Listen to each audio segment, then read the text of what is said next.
Na minha opinião, a reforma Congressos, preocupar muito. bastidores do poder. Olá, muito bom dia para vocês que nos assistem aqui na TV Band Mais, nesta manhã de domingão. Bom, gente, a semana foi complicada, nós tivemos bolsa subindo, bolsa caindo, dólar subindo. Aliás, bolsa subindo, eu estou sendo muito otimista, né? Porque, na verdade, que semana, Rose Guglielminetti. Muito bom dia para você. Bom dia, Zezé. Bom dia a todos. Foi uma semana de muitas emoções, né, Zezé? Principalmente para quem tem negócios no Brasil.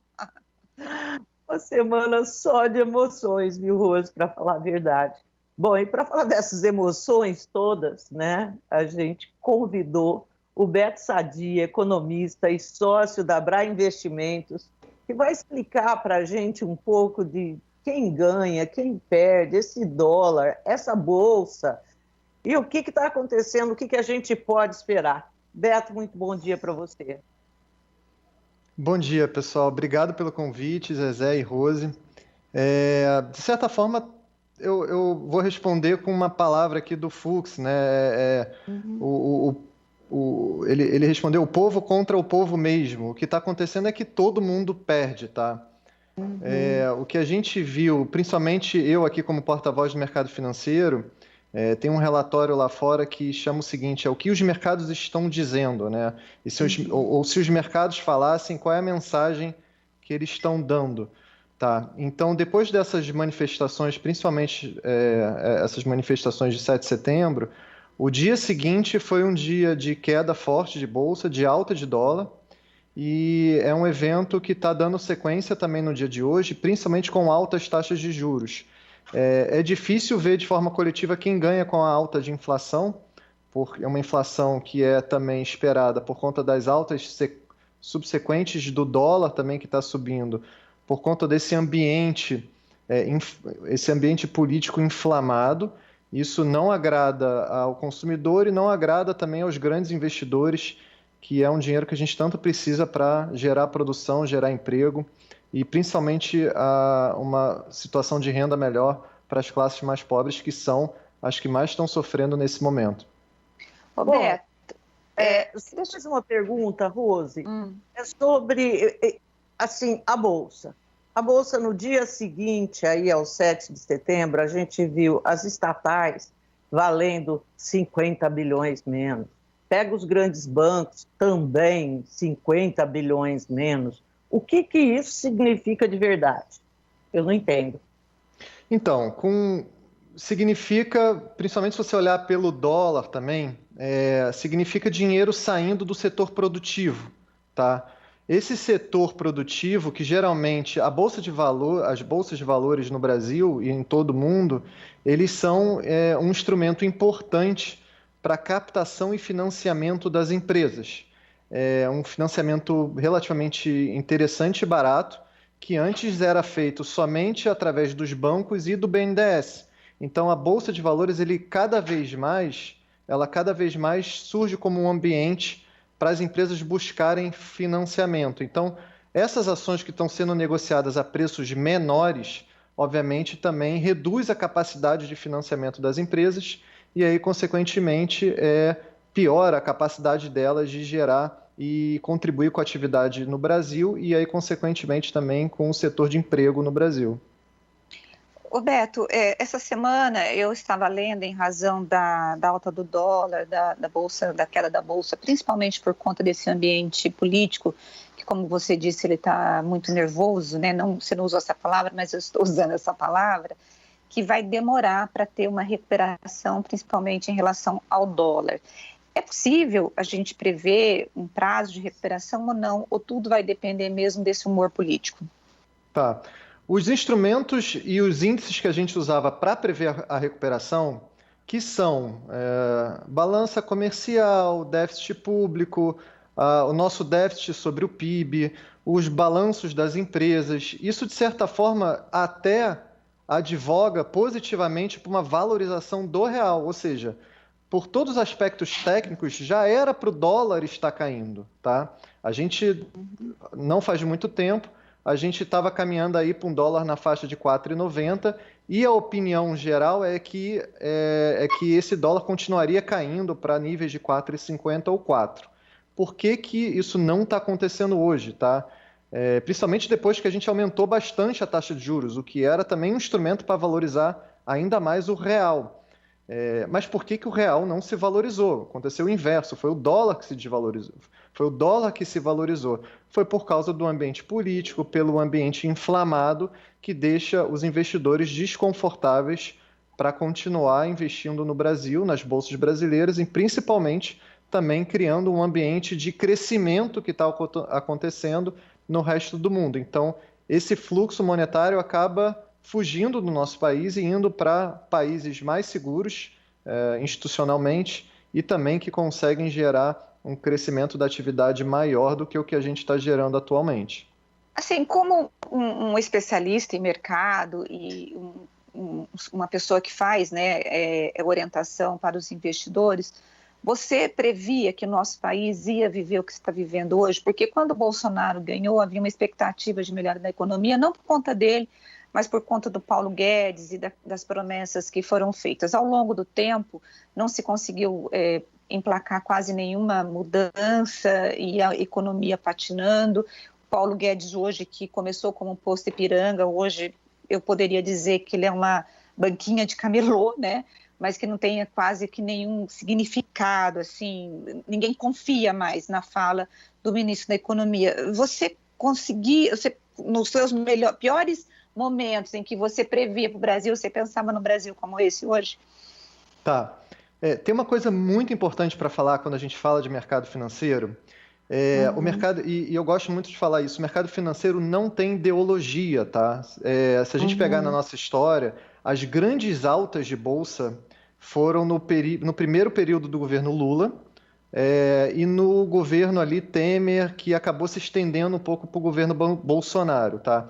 Então, os analistas, os profissionais de mercado financeiro, eles não... E o mercado financeiro, como um instrumento, ele não tem ideologia política.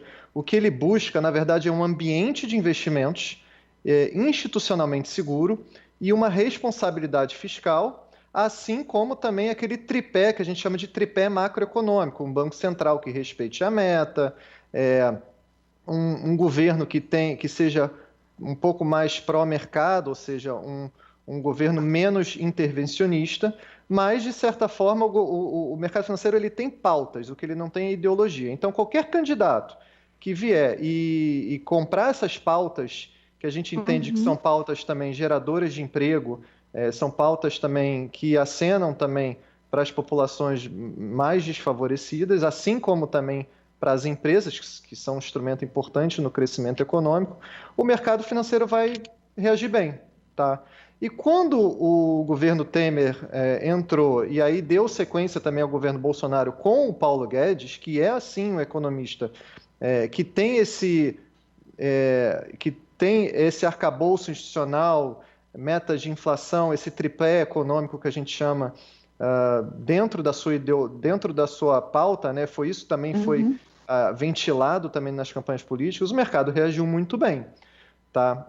Assim como o mercado reagiu muito bem quando o Lula escreveu aquela carta ao povo brasileiro também prometendo ter um país institucionalmente forte e cumprindo regras, né, do mercado. Então, uma vez ventilado e acenado isso nas campanhas, obviamente o mercado atendeu isso muito bem e aí agora a gente entra num período que eu posso talvez interpretar como uma campanha antecipada, tá? É muito difícil tentar entender qual é exatamente a motivação do presidente em relação a essas atitudes inflamadas, tá, que ele está fazendo recentemente.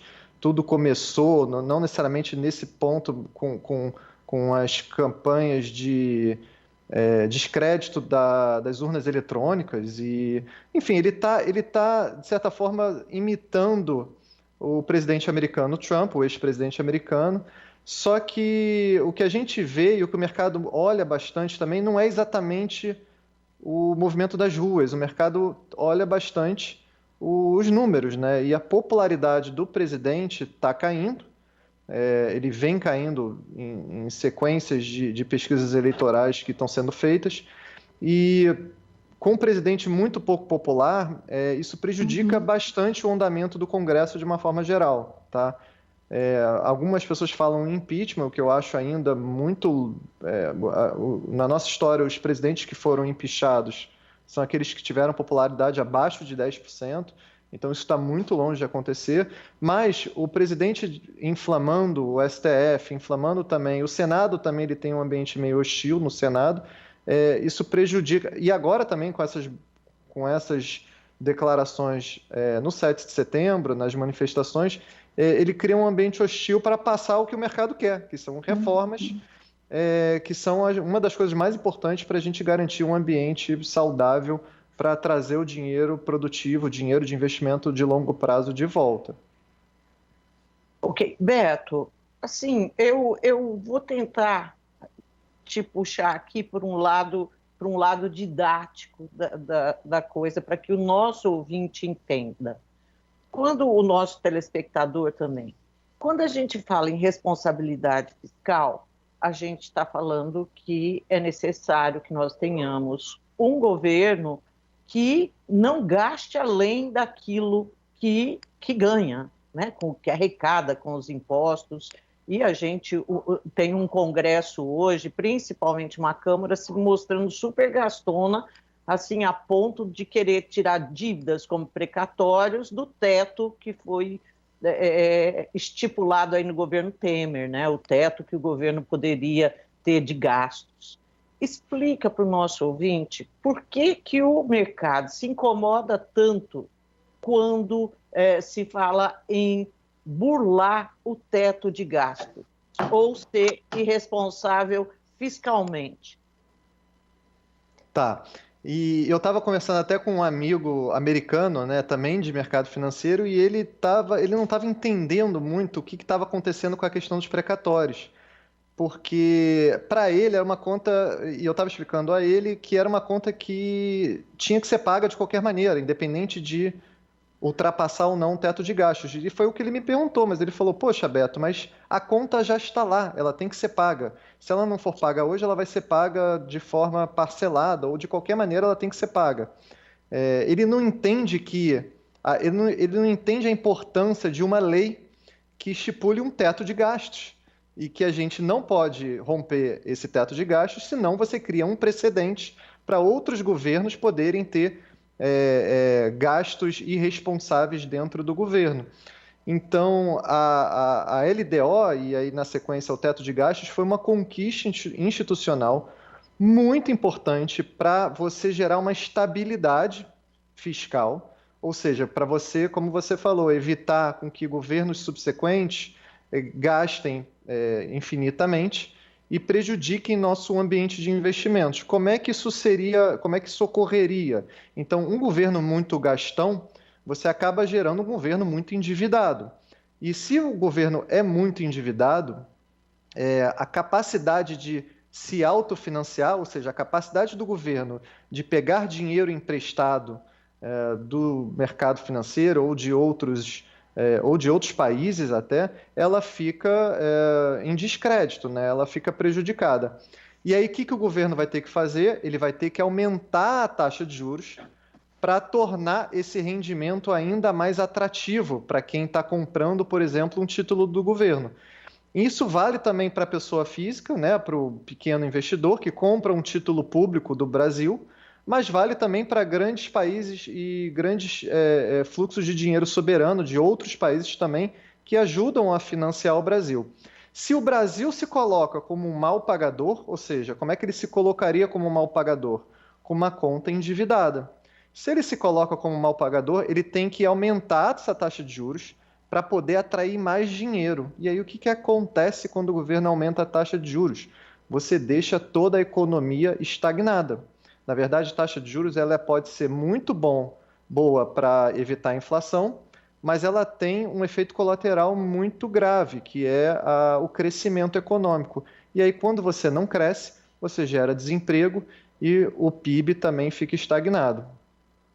Bom, assim, um dos maiores riscos de um país gastão, em determinado momento ele não conseguia pagar a conta, né? Então, é mais ou menos, vamos colocar para o nosso telespectador, é mais ou menos assim, você gasta além do que você ganha, você sai e busca dinheiro emprestado, e aí o cara fala, nossa, mas ele está endividado, eu não vou emprestar, só se ele me pagar muito juro. Enfim, é mais ou menos isso, Beto, para o nosso telespectador entender direitinho.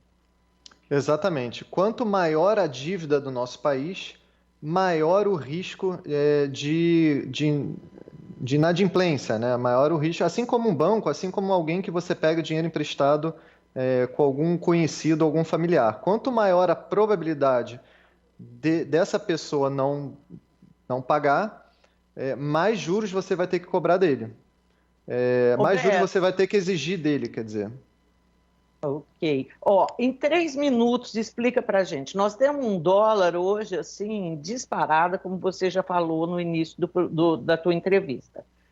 Só que quem exporta está feliz da vida, dando risada, falando, eba, estou no mundo que eu pedi a Deus. Por que um dólar tão alto não é bom se os exportadores estão rindo à toa por causa desse dólar alto? Tá. O dólar alto, de fato, foi uma saída, e é importante que a gente tenha uma moeda flutuante por conta disso. O dólar flutua. Antes do Plano Real não era assim. O dólar, de certa forma, era definido por decisões dentro do governo, assim como ainda é em pouquíssimos países. Mas o dólar mais alto foi o que nos tirou de outras crises no passado. Ele, de fato, como aquilo que eu falei, ele tem o lado positivo, mas ele tem um lado negativo também. O lado positivo foi esse que você comentou. Ele, de fato, aumenta a nossa renda da balança comercial, aumenta nossas exportações, isso ajuda, de certa forma, a suavizar um pouquinho o nosso déficit, a nossa dívida do governo, porque entra, de fato, uma renda que vem das exportações, tá? Por um outro lado, e aí tem uma frase boa, assim, que eu gosto, que é aquela frase, ficamos mais pobres para poder crescer. Quando a nossa moeda se desvaloriza muito, de certa forma a gente ficou mais pobre em relação ao resto do mundo, e aí por conta desse empobrecimento a gente consegue crescer de uma forma um pouco mais acelerada. O dólar alto ele tem consequências, e a principal consequência é também uma alta da inflação. E aí, com essa alta da inflação, porque muitos produtos que a gente consome são importados, e aí pode ser desde o pão que você come na padaria, que a gente tem o trigo, que uma parcela dele é importado, mas pode ser também a própria gasolina, que também tem componentes importados, ou até o seu computador, que principalmente quase todo ele é feito de componentes importados. Então ele aumenta a inflação, esse dólar alto vai impactar na nossa inflação, os preços locais vão ficar mais caros, e aí qual o remédio de inflação que a gente comentou? É mais taxa de juros mais altas, e você vai ter que frear de novo essa economia. O que gera crescimento de longo prazo mesmo é um governo que acene para maiores investimentos em educação, no setor produtivo da economia e crie um ambiente próspero para as empresas poderem puxar essa locomotiva de crescimento sustentável e de longo prazo. Ok. Beto, eu quero te agradecer muito pela entrevista. Eu acho que foi muito elucidativa, né, Rose? Foi ótima, ele é ótimo. É ótimo. E a gente volta a se encontrar em algum outro momento. Muito obrigado. Obrigada, Beto. Eu que agradeço. Um abraço. Um abraço. Tchau, tchau. Tchau.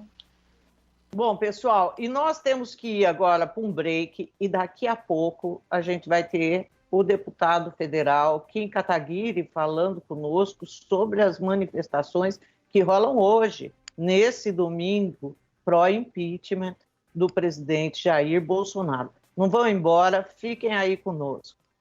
Bastidores do Poder. Bastidores do Poder. Bom, pessoal, e como prometido agora há pouco, né? A gente tem conosco agora o deputado federal pelo DEM de São Paulo, o Kim Kataguiri, que deve estar aí pensando na manifestação que rola daqui a pouquinho contra o governo Bolsonaro. Kim, bom dia. Bom dia, um prazer estar falando com vocês. Bom, Kim, e aí, vai ter rua lotada ou não? O que você promete pra gente? Vai ter rua lotada, a expectativa está muito grande, tem uma mobilização ampla de diversos setores de ideologias diferentes, né, deixando a disputa eleitoral para 2022. Na Avenida Paulista vamos ter várias pessoas, inclusive, que se colocam já como pré-candidatos, senador Alessandro Vieira, senadora Simone Tebet, o Ciro Gomes, que é uma divergência, né, histórica que a gente tem com ele, que vamos estar disputando contra ele nas eleições do ano que vem, mas agora o que realmente interessa é derrubar Jair Bolsonaro do poder, que é essa calamidade que está sendo implementada no país, tanto econômica quanto social, mais ainda política, né? Ok, bom dia. Essa semana nós tivemos aí no Brasil assim, várias emoções, né? Nós tivemos o Bolsonaro no dia 7 de setembro, indo para cima do STF, chamando o ministro Alexandre de Moraes de canalha, pedindo para não cumprir decisão judicial, mas no final da semana nós terminamos com aquela nota do presidente dizendo que tudo o que ele falou era o calor do momento. A impressão que eu tinha é que havia, sim, uma mudança e um envolvimento das lideranças partidárias para ocupar as ruas em função desse estiramento do Bolsonaro em relação aos ataques ao STF e esse discurso golpista. Quando ele sai com essa nota dizendo que era o calor do momento, isso pode enfraquecer o movimento de vocês hoje nas ruas ou você acha que isso não influenciou?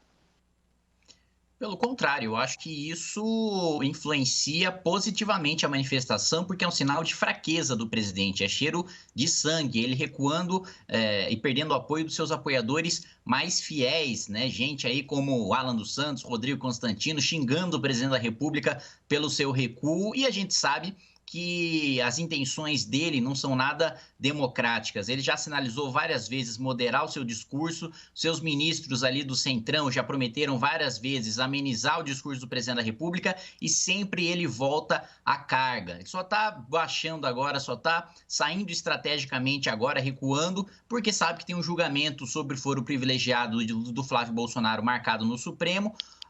Nós tivemos aí no dia 10 o julgamento virtual sobre uma ação minha, um mandado de injunção para que o presidente da Câmara tenha prazo para julgar os pedidos de impeachment. Foi pedido aí um destaque do ministro Lewandowski e agora esse julgamento que seria no plenário virtual vai ser levado para o plenário físico, né? Então, ele está encurralado de todos os setores, quebra de sigilo bancário e fiscal do seu filho Carlos Bolsonaro, sabe que tem perigo dele mesmo ir para a cadeia, da sua família ir para a cadeia e está recuando nesse momento, mas ele não tem dúvida nenhuma de que ele volta à carga, principalmente com o avanço das investigações sobre a sua família. Ele sabe que a única chance que ele tem de se livrar da cadeia é mantendo a imunidade presidencial, mas ao mesmo tempo ele vê chance de impeachment e a derrota certa e iminente nas eleições do ano que vem. A única alternativa que sobra para ele é o golpismo com o qual ele sempre flertou. Então, isso não enfraquece a manifestação de nenhuma maneira. Todas as lideranças que haviam confirmado continuam confirmadas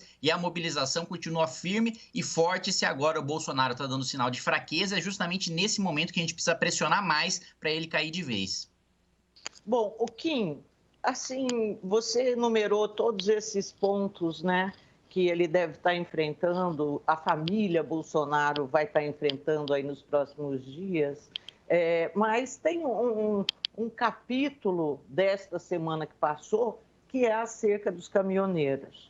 E eu tive muito a impressão de que parte do recuo dele, eu falei isso na rádio inclusive, foi que ele teve medo, eu senti que ele teve medo quando os caminhoneiros, não obedecendo a qualquer ordem de comando dele ou de alguém dele, poderiam repetir aquele feito de 2018, assim, numa coisa que, a meu ver, não teria muito como negociar, porque não tinha uma pauta de caminhoneiro, o que tinha era uma pauta, fecha o Supremo Tribunal Federal.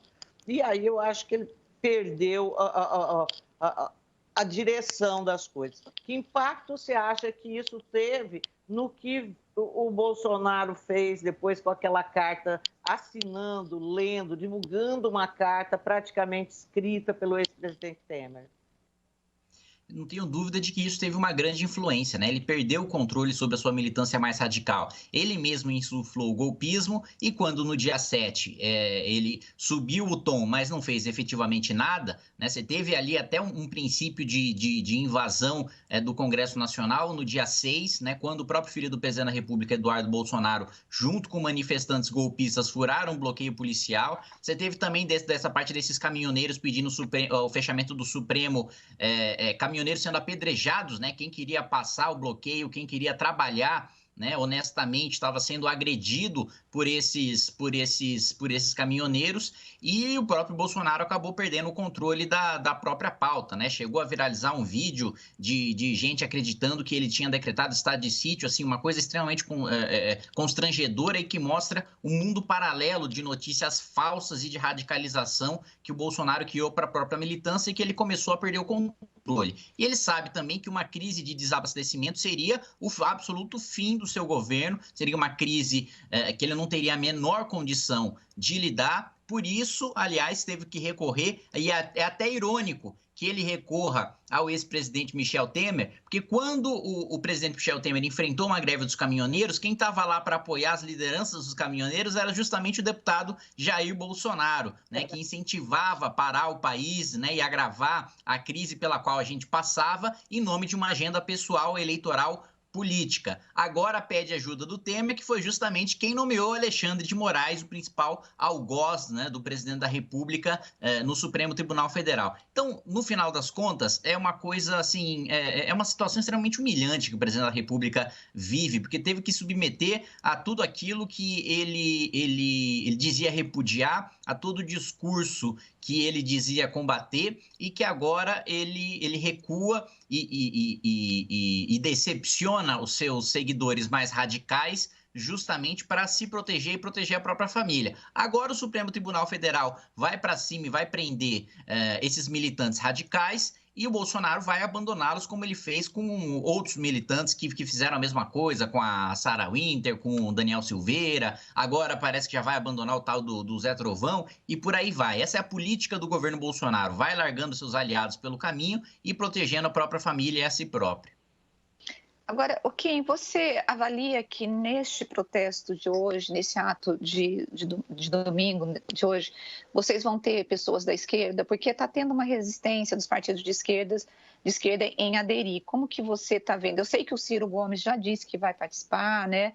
Mas você acha que você vai ter aí um filiado, por exemplo, do PT, do PSOL, nessa manifestação? Ou você acha que não tem jeito? Não, nós teremos a participação de praticamente todas as esquerdas, com exceção do PT, né? Eu tive, inclusive, reunião com as centrais sindicais, né? São 6 centrais sindicais. Das 6, 5, né, confirmaram presença, apenas a CUT, ligada ao PT, se negou a participar. Então, só o PT que está resistente a participar de manifestação pelo impeachment do Bolsonaro, na minha visão, porque o PT não quer impeachment coisa nenhuma. Para o PT, o melhor cenário é o Bolsonaro ficar até o final de 2022, fazendo a campanha para o Lula, né, que está de férias praticamente, só crescendo em cima dos desastres do governo Bolsonaro. Então, não existe interesse do PT e dos seus sindicatos, dos seus movimentos, de derrubar o presidente da República. Agora, nós vamos ter no nosso caminhão da Paulista todas as vereadoras do PSOL da cidade de São Paulo, os deputados estaduais do PSOL do estado de São Paulo. Temos também o apoio do senador Randolph, que só não vai poder estar presente porque dia 13, né, é o aniversário do Amapá, do Alessandro Vieira, de outros, do Orlando Silva, de representantes assim do PSB, do PCdoB, de representantes do PDT, representantes da Rede do Cidadania, então de um espectro muito amplo de partidos políticos que deixa claro que a pauta da manifestação é o impeachment do presidente da República, por mais que inimigos históricos estejam agora dividindo o mesmo palanque, dividindo as ruas numa pauta única e deixando a disputa eleitoral para 2022 como ela deve acontecer. Eu dei risada porque o Holliday falou que vai ficar a alguns quilômetros de distância do Ciro Gomes. Uma brincadeira que eu ouvi, né? Agora, deputado, uma coisa que a gente tem sempre visto assim na rádio, né, nos nossos programas que nós fazemos, são os ouvintes sempre numa angústia imensa, porque nem Bolsonaro, nem Lula. Tem um grupo muito grande de eleitores que estão se sentindo órfãos de um político que poderia representá-los. A terceira via, eu não consigo ainda ver o nome solidificado para ser essa terceira via. Como que vocês vão construir, ou vocês estão construindo, uma possibilidade para essa terceira via? Bom, primeiro dialogando com todos os nomes que se colocam à disposição, né? 3 nomes com quem eu tenho conversado bastante, que me agradam, em que inclusive estarão presentes na manifestação, é da senadora Simone Tebet, do senador Alessandro Vieira e também do João Amoedo, né, que foi candidato à presidência da República em 2018 pelo Partido Novo. Como você colocou, e eu concordo com você nesse ponto, não tem nenhuma liderança consolidada. Tem um eleitorado, tem a demanda, né, mas está faltando o produto eleitoral, está faltando o candidato, né, está faltando alguém que desponte e que, de fato, acho que o principal desafio da terceira via que tem eleitorado, bom, saiu pesquisa, acho que da Genial recentemente, mostrando que tem o Lula com 30%, tem em segundo lugar, a terceira via, que é quem não quer nem o Lula nem o Bolsonaro, com 22%, e depois o Bolsonaro com 19%. Na minha avaliação, o Bolsonaro desidrata mais até lá, porque a situação econômica só se deteriora com a pauta que ele vem adotando na Câmara dos Deputados e no seu governo. Então, para mim, é dali dos 19% para baixo e os 22% consolidado ali no segundo turno. O grande desafio é mostrar a viabilidade de uma candidatura, alguém que as pessoas acreditem que tem a capacidade de ir para o segundo turno, e para isso precisa ter crescimento de pesquisa até o primeiro semestre do ano que vem, né, que contém as convenções partidárias e as decisões sobre candidatura. Mas hoje realmente não tem um nome que já esteja consolidado para fazer essa disputa. Bom, Kim, eu quero esgotar esse tema Bolsonaro, porque eu acho que a gente ainda tem o objetivo principal da manifestação é ver se consegue induzir ao impeachment do presidente, o que seria, numa situação em que isso aconteça, aí, inclusive, a conversa sobre terceira via seria outra.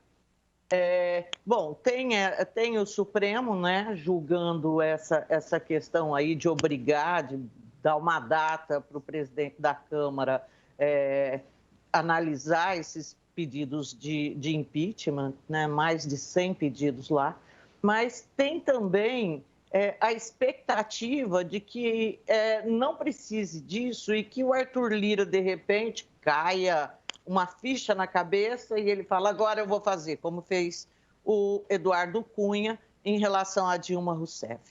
Então, o que você acha que precisa para o Arthur Lira cair essa ficha, assim, na cabeçona dele? Precisa de rua, né? Não se faz impeachment sem rua, esse é um clichê de dentro da Câmara dos Deputados. O Arthur Lira, muitas vezes as pessoas colocam, bom, não tem a menor chance de acontecer porque a única pessoa que pode tomar essa decisão é o Arthur Lira, e o Arthur Lira é aliado do Bolsonaro.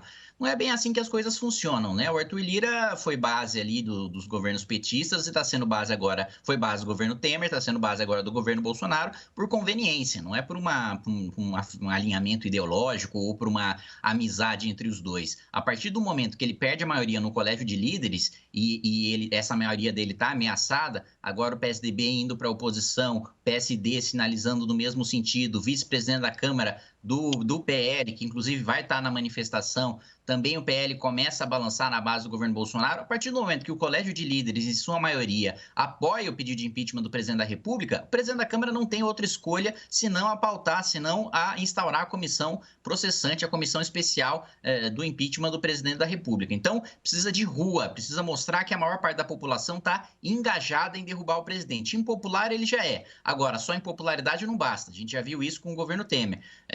Você precisa ter gente engajada, você precisa ter gente na rua, você precisa ter gente demonstrando a sua insatisfação e cobrando os parlamentares da sua posição em relação ao impeachment. Justamente por isso a gente está fazendo, como nós fizemos durante o impeachment da Dilma, um mapa, né, para mostrar a votação, o posicionamento público de cada um dos deputados e que cada um deles seja cobrado nas suas bases eleitorais para virar esses votos e mostrar que a gente tem e construir essa maioria para que o impeachment seja pautado. Então, não é um aliado que vai afundar no barco com Bolsonaro até o final. Vamos lembrar que o Ciro Nogueira e o Arthur Lira, né, nos seus estados, quando o Lula estava mais popular, fizeram campanha para o Lula e chamavam o Bolsonaro de fascista, de homofóbico, de racista. E essa postura pode voltar dependendo da popularidade do Bolsonaro no Alagoas, né? Então, isso depende muito de pressão popular no Alagoas e no Piauí.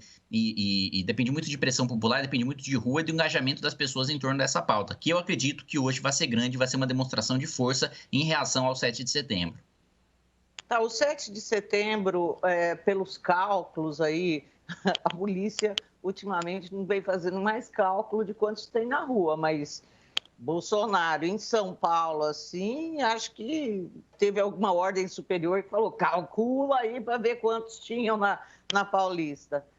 Aqueles 120 mil te impressionaram? Ou você acha que foi uma massa muito aquém do que era esperado? Não, eu acho que foi uma manifestação grande, sim, não dá para a gente negar que ele tem eleitores engajados, ele tem um teto, né, um teto baixo, que é o teto dos 20%, mas ele tem eleitores engajados, né? E isso é inegável. Apesar, claro, da gente ter sempre que reconhecer que houve muita movimentação da máquina pública, o próprio presidente da República convocando manifestação, né, que é uma coisa que a última vez que a gente viu isso foi no governo Collor, a gente viu muito bem como é que isso terminou, empresários ali colocando muito dinheiro na manifestação, ali contas até da ProSoja do Mato Grosso e do Brasil sendo bloqueadas, né, pelo financiamento de manifestações antidemocráticas e por aí vai toda a rede de blogueiros financiados com dinheiro público de Jair Bolsonaro também divulgando a manifestação, fazendo disparos de WhatsApp daquelas correntes de notícias falsas que a gente já está acostumado a receber, às vezes até de familiares incautos que acabam caindo nessas notícias falsas. Então, apesar de toda essa mobilização, foi uma manifestação grande e precisa ter uma resposta à altura para o Bolsonaro não se sentir confortável em avançar no seu projeto autoritário, né? E a gente precisa colocar um freio e esse freio não virá das instituições por si só. Não virá da Câmara dos Deputados, e do que depender da Câmara vai ser o presidente da República num dia está falando em descumprir decisão judicial e dar golpe de Estado, no outro dia o presidente da Câmara fala em ponte de diálogo e estender a mão. Mas peraí, o cara quer dar um golpe de Estado, quer fechar o Congresso Nacional e o Supremo Tribunal Federal, você está falando em estender a mão em diálogo? O presidente do Senado tem uma postura um pouco mais incisiva, mas também não passa da nota de repúdio, né? E a desculpa é de que ele é mineiro, né? Como se o mineiro não pudesse se posicionar de maneira incisiva, como se ele fosse obrigado a ficar em cima do muro. Da mesma maneira, o Supremo Tribunal Federal tem os seus limites de atuação sem que a gente tenha um Procurador-Geral da República que cumpra a sua função. Infelizmente, a gente tem um Engavetador-Geral da República. O presidente da República já deveria estar denunciado. A gente já deveria estar votando denúncia de crime comum no plenário da Câmara dos Deputados, não fosse um PGR, um sujeito tão subserviente ao Bolsonaro que tem esperanças ainda de ser indicado ao Supremo no lugar do André Mendonça. Então, o único respaldo, a única chance, a única esperança que a gente tem de fazer com que as coisas andem, que tenha uma resposta robusta ao golpismo e à corrupção do governo Bolsonaro, é enchendo rua. Ok. Bom, Kim, eu desejo que as ruas estejam cheias hoje, né, nessa manifestação, e toda sorte do mundo. E vamos aguardar, a gente vai estar cobrindo o protesto, Kim. Por isso que, assim, você não vai ver a minha cara lá, mas eu estaria no protesto, porque eu acho que muita coisa tem que ser repensada nesse país, viu? Perfeito. Muito obrigado pelo convite, muito obrigado pelo espaço e que essa manifestação sirva de gás aí, de esperança de que a gente ainda consegue mudar os rumos do país que está indo ladeira abaixo. A gente está tentando puxar o freio de mão para cair numa velocidade um pouco menor, mas vamos voltar a empurrar o carro para cima que a gente ainda, eu pelo menos ainda tenho esperança que as coisas mudem e trabalho para que as coisas mudem. Afinal, se tivesse desistido, não estaria mais na vida política, talvez não tivesse mais nem no país, como boa parte dos brasileiros querem sair, mas esse é o país aqui em que eu cresci, que eu fui criado, que estão meus amigos, que está toda a minha família, país em que eu quero trabalhar, estudar e morrer nele, e não vou desistir dele porque tem uma minoria de canalhas que hoje tomou o poder. Certo, obrigada. Obrigada, Kim. Bom, a gente vai agora para um intervalo e voltamos já já. Bastidores do Poder. Bastidores do Poder.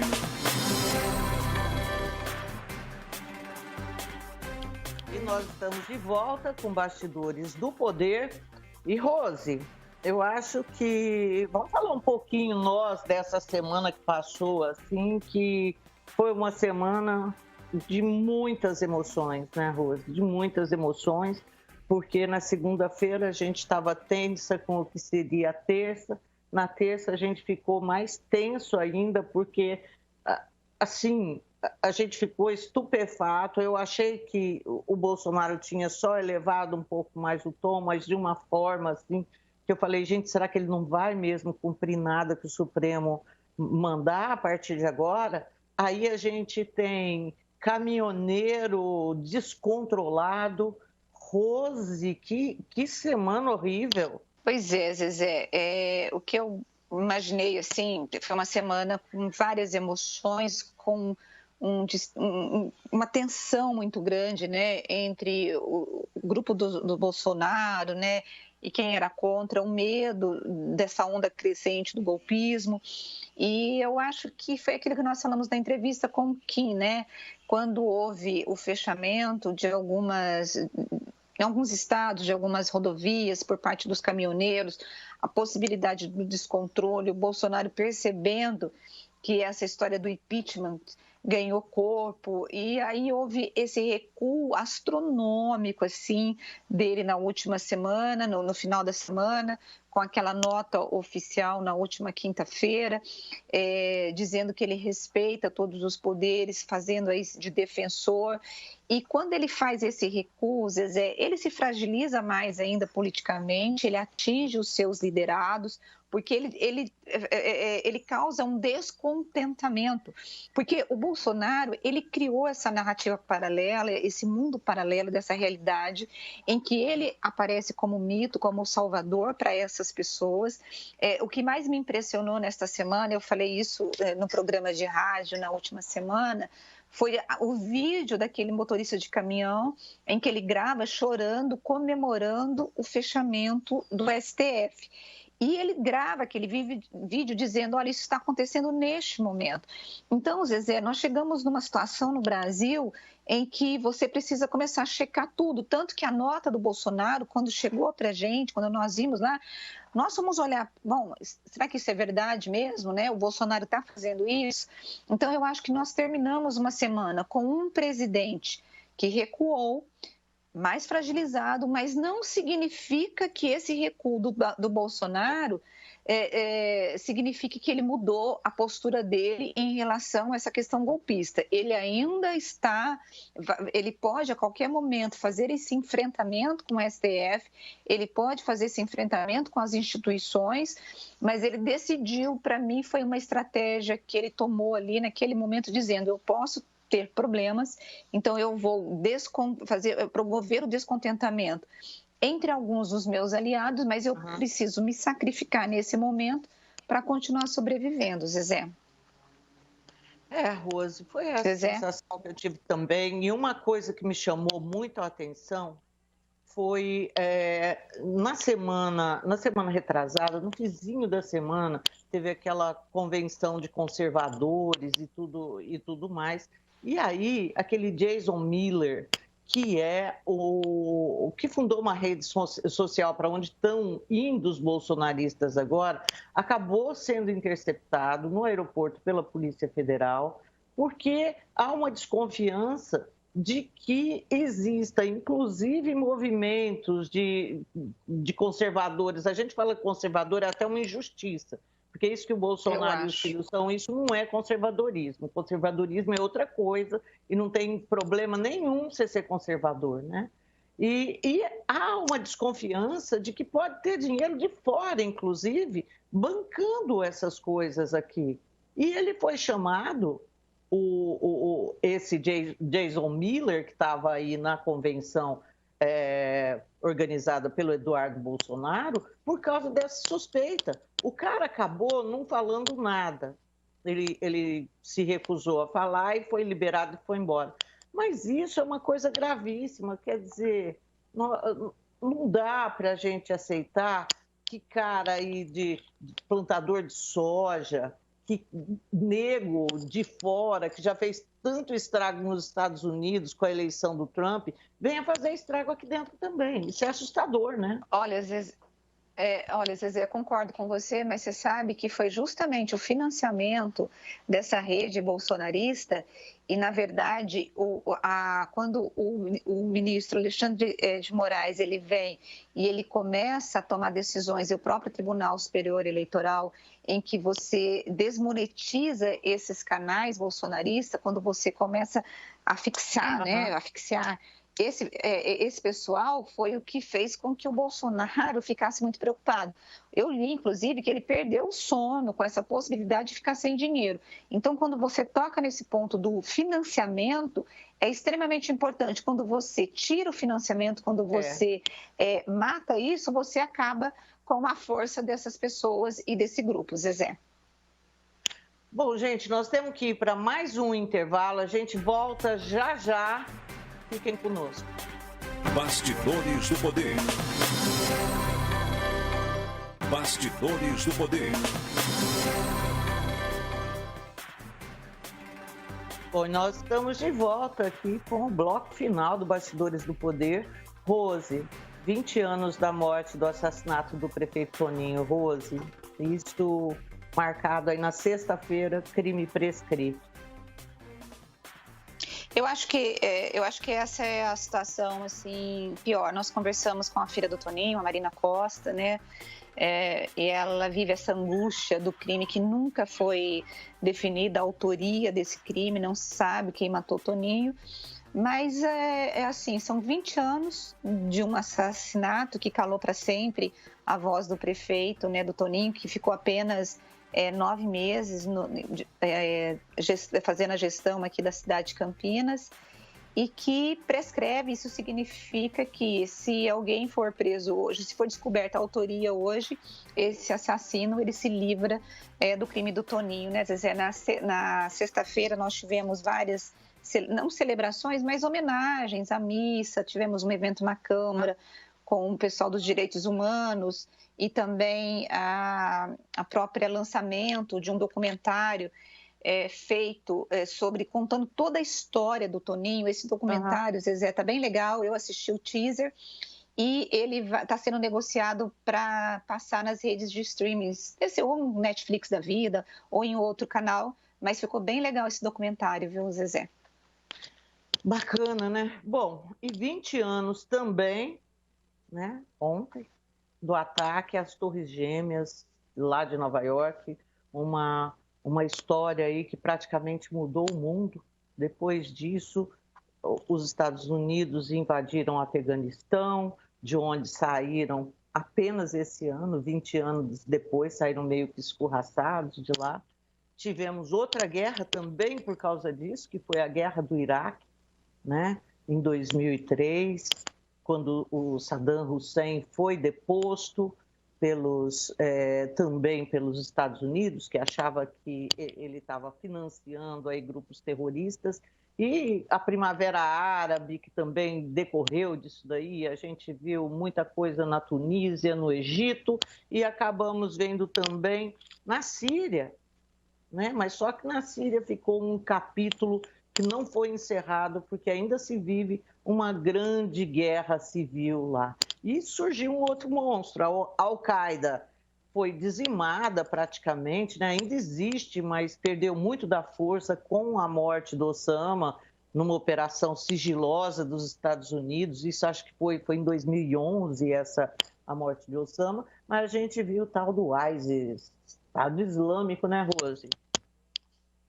É isso, Zezé, eu concordo com tudo que você falou. Acho que você tem os Estados Unidos antes e depois da queda ali, né, dos ataques às Torres Gêmeas. Mas o que me chamou a atenção nessa semana é que eu vi várias matérias dos americanos que ainda sofrem, né, Zezé, com medo do terrorismo e com até uma certa neurose desses ataques. E nós precisamos encerrar, viu, Zezé? Agora o que a gente torce aí é para os movimentos de domingo, e um bom domingo para você que nos assiste e para você também, Zezé. Tchau, pessoal. A gente se encontra na semana que vem, ok? Bom domingo para todo mundo. Tchau, tchau.